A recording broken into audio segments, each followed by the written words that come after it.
তুই কখন আলি রে? বস বস। বাবা, এখন তো ঘরে বসতে বলো। ঘরে গেলে তো চোখ খুলে চাও। ঘর থাকলি তো বাইরে থাকবে রে, কাজ থাকলি তবে না ছুটির আনন্দ। বড় ট্যাক্স কথা কও না। বলি কাজ নেই তো উপভোক্তা করতেছ। শুধু তোমার কাকি পাড়া সব কাকিরাই তো সুম মেরে আছে। তোমার তো আনন্দে খামকি দেখছি না। মাসি বানাচ্ছে তো বড়। মাসি এও এক রাত্রি দেবনের মতো সুরের টানা পড়েন ছন্দের মাঝে সুখ দুঃখে হাত গুলো। দুঃখের মধ্যে কি আনন্দ কম নাকি রে উদি?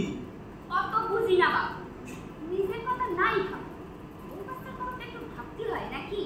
তোমার এই দিদির জন্য তারা যে মূর্তি বসলো। জীব পুরো জীব মনে হয়। আত্মসম্মান নিয়ে বেশি থাকতে চাওয়া কি পুরো বেশি চাওয়া রে? কি করতে বলিস মুখে তালি? বোন বাবু তো সুতো দিদি থাকছে, শুনে দাও না তা বুনতি বলে। কি বুনতি বলে তুই জানিস নে?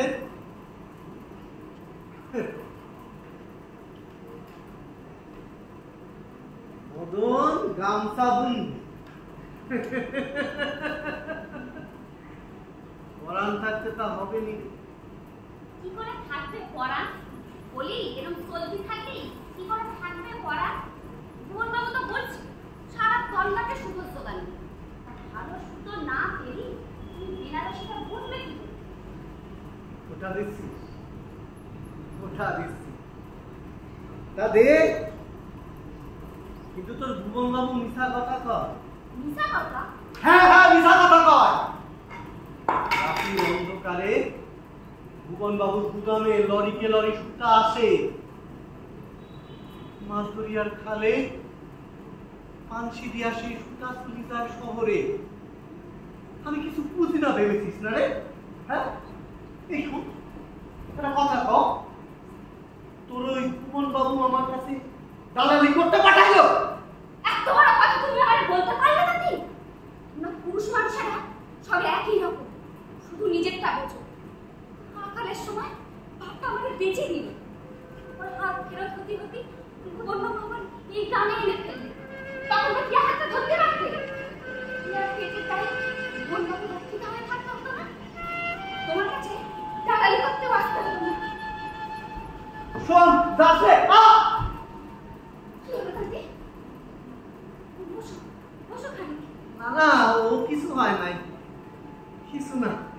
তাপ না সারিয়ে সারিয়ে কাটে কাটে গ্যাস লেগে যাচ্ছে।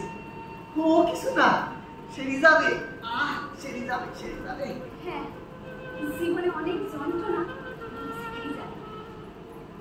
জীবনের। বাহ কি সুন্দর কথাটা কইলি রে।